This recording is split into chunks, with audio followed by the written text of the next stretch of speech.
la 11e fois, Couillet s'est mis au rythme du jogging samedi pour le Grand Prix Yves Lardinois, une épreuve comptant pour le challenge de la province de Hainaut. Il y a une dizaine d'années, on s'est dit qu'il fallait quand même de l'animation dans les rues de Couillet, que les gens de Couillet puissent un peu sortir, parce que bon, il y a plus grand chose, le football était parti, et puis bon. Et voilà, il y a une demande des habitants de Couillet d'avoir une animation sportive, et on s'est lancé en organisant ça. Alors le parcours, il n'est pas évident, hein. Effectivement, quand on parle aux joggeurs qui font le challenge de la province de Hainaut et qui viennent ici, ils disent que c'est un des parcours les plus difficiles. Effectivement, Couillet n'est pas plat. Et donc, ils partent du dessus, ils descendent jusque près de la route de Fleville et puis ils remontent toutes les petites rues adjacentes qui sont très pentues. Un dénivelé compliqué qui en rebute plus d'un qui auront sans doute préféré se rendre à Marimont, une épreuve qui se disputait au même moment.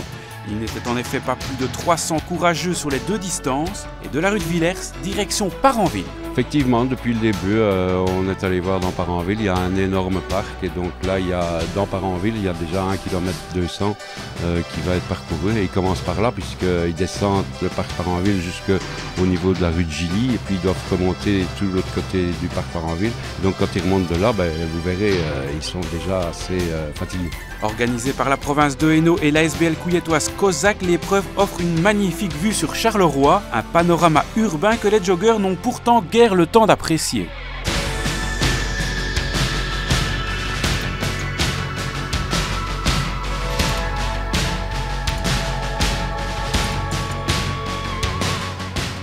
À l'arrivée au Fiesto, le Français Thomas Pellerio n'a pas faibli, il s'impose sur la longue distance. Le premier kilomètre, ça va très vite. On passe même pas à 2,55 le kilomètre, donc c'est très rapide.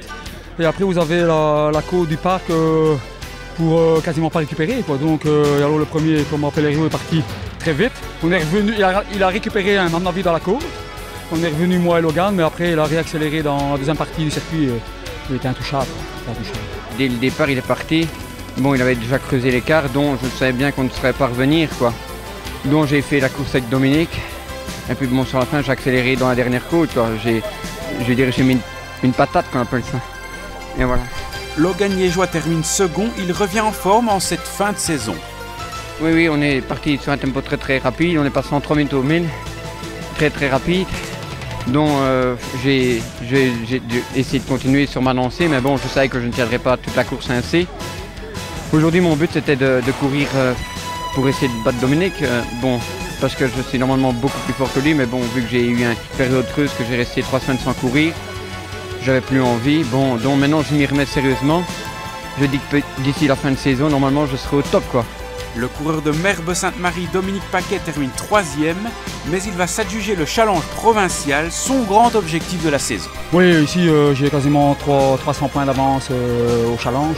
Donc je compte terminer toutes les courses pour la fin de saison. Et il n'y a plus personne qui serait venu me rechercher, quoi. Donc j'ai vraiment été régulier toute la saison. Il me manque une victoire dans la manche du challenge, mais bon, ça viendra peut-être d'ici fin de saison.